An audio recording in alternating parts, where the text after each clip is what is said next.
इत्तेहाद मिल्लत council के अध्यक्ष तौकीर रजा ने कल जो बयान दिया उसके ऊपर तमाम तरह की प्रतिक्रियाएं अब आने लगी हैं। तौकीर रजा ने साफ तौर पे कहा था कि हिंदू राष्ट्र के लिए जो बातें करते हैं उनके ऊपर राष्ट्रद्रोह होना चाहिए, ऐसा केस उन पर लगना चाहिए और आने वाले समय में मुस्लिम राष्ट्र की भी बात हो सकती है। प्रधानमंत्री नरेंद्र मोदी को लेकर के भी उन्होंने टिप्पणी की। इस पर बातचीत करने के लिए साजिद रशीदी साहब हमारे साथ में हैं, जो कि इमाम एसोसिएशन से ताल्लुक रखते हैं। सर, ये बताइए कि किस तरह से इस बयान को देखते हैं? क्या आप इस बयान की भर्त्सना करते हैं या सपोर्ट करते हैं? देखिए, माजी में देश में जो हालात रहे हैं, आपको याद होगा एक तंजीम थी Simi, Islamic movement of India. Congress ने उसको इसलिए ख़त्म कर दिया क्योंकि वो मुस्लिम राष्ट्र की बात करती थी, मुस्लिम स्टेट बनाने की बात करती थी, और उनके सैकड़ों लोग आज भी जेल में हैं। अभी बीजेपी ने हाल ही में पीएफआई को बैन किया क्योंकि वो मुस्लिम राष्ट्र बनाने की बात करती थी, मुस्लिम स्टेट पर बात करती थी। आज जब हिंदू राष्ट्र की बात खुले मंचों से हो रही है और बीजेपी का नेता हो या कोई हिंदू धर्म गुरु हो, वो खुले मंचों से इस बात को कर रहे हैं कि साहब आप मुझे मेरा सपोर्ट करो, मैं आपको हिंदू राष्ट्र दूंगा। तो ये इस तरह की जो बातें हैं, इसमें दो बातें मैं कहना चाहता हूँ। या तो आप अगर मुसलमानों पर इस तरह की कार्रवाई करना चाहते हैं या की है आपने, तो इन हिंदू लोगों पर क्यों कार्रवाई नहीं हो रही जो हिंदू राष्ट्र की मांग कर रहे हैं? इन पर भी कार्रवाई होनी चाहिए, क्योंकि इंसाफ तो यही है। और अगर इन पर कार्रवाई नहीं कर रहे हैं तो आपने इन दोनों तंजीमों को बैन क्यों किया है? कुछ लोग कहते हैं कि साहब उनकी गतिविधि जो है मुस्लिम देश के मुखालिफ थी। आप मुझे बताइए, जो चाकू छुरी तेज करने की बात करता है कि गला काटने के काम आएगा, जो मुसलमानों को मंचों से मारने काटने की बात करते हैं, जो मुसलमानों की मॉब लिंचिंग कर रहे हैं, वो क्या देश के हक में है? वो देशद्रोही नहीं है? उनको भी तो देशद्रोही कहना चाहिए।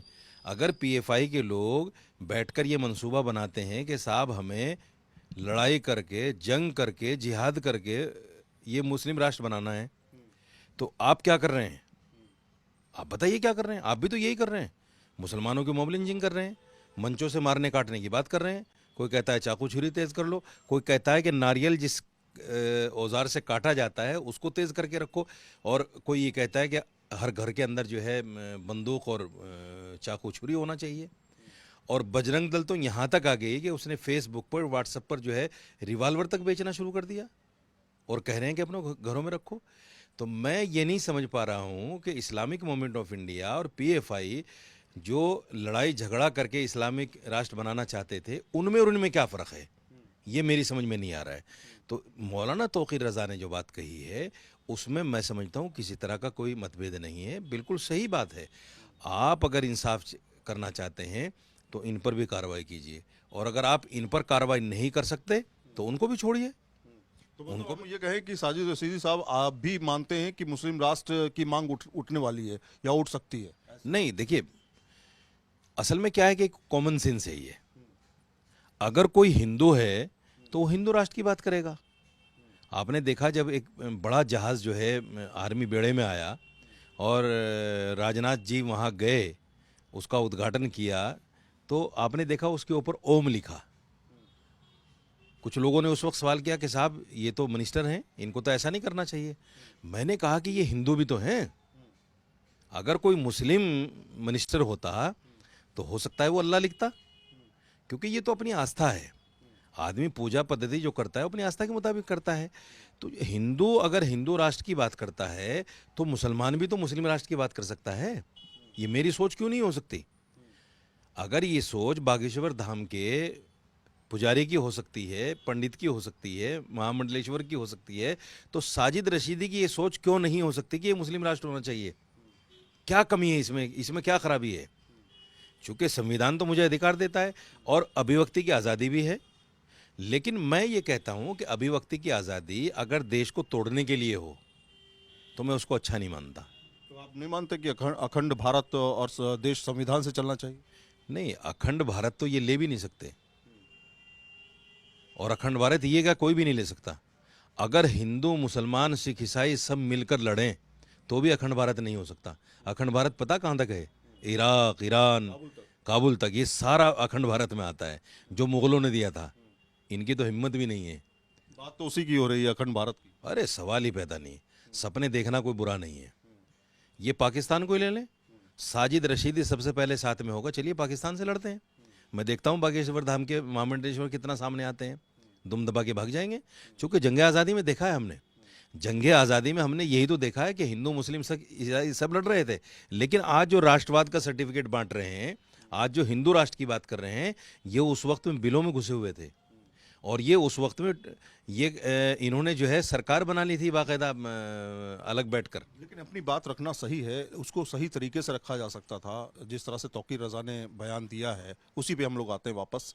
और उन्होंने एक बड़ा ही आपत्तिजनक टिप्पणी की, मैं बोल नहीं सकता उसको, प्रधानमंत्री नरेंद्र मोदी को लेकर के। क्या आपको लगता है इस तरह की भाषा, इस तरह की बात कहना एक खुले मन से ठीक है? इससे संप्रदाय में भड़काऊ भाषण इस जो होते हैं, उससे लोगों की आस्थाएं आहत नहीं होती या उनके अंदर गलत विचार नहीं जाते? देखिए, प्रधानमंत्री जी एक संवैधानिक पद पर हैं और हमारे देश के लिए प्रधानमंत्री का एक बड़ा मकाम है। प्रधानमंत्री के लिए या किसी भी मिनिस्टर के लिए जो संवैधानिक उससे चुनकर आया है, मैं समझता हूँ कोई गलत टिप्पणी करना मुनासिब नहीं है, नहीं करना चाहिए। ये अलग बात है कि प्रधानमंत्री मुसलमानों के लिए क्या कहें कि कपड़ों से पहचाने जाते हैं या मोब लिंचिंग पर ना बोलें, मुसलमानों के साथ जो कुछ जुल्म हो रहा है उस जुल्म पर ना बोलें प्रधानमंत्री, ये बिल्कुल अलग विषय है। लेकिन फिर भी हमें अमर्यादित टिप्पणी जो है कोई प्रधानमंत्री पर नहीं करनी चाहिए। रही बात हिंदू राष्ट्र और मुस्लिम राष्ट्र की, वो हर आदमी का एक अधिकार है, सोच सकता है, बोल सकता है, कह सकता है, लेकिन उसमें ऐसी गतिविधि ना हो जो राष्ट्र के खिलाफ हो। साजिद रशीदी को मुस्लिम राष्ट्र चाहिए कि नहीं चाहिए, ये बताइए। नहीं, अगर बागेश्वर धाम के महामंडलेश्वर को हिंदू राष्ट्र चाहिए तो साजिद रशीदी को भी मुस्लिम राष्ट्र चाहिए। अगर वो अपने बयान को वापस लेने, माफ़ी मांग लें, तो मैं 2 बार माफ़ी मांगने को तैयार हूँ। तो कुल मिलाकर के अब इस बात पर बहस शुरू हो चुकी है, तमाम जगहों से बयानबाजी भी आ रही है।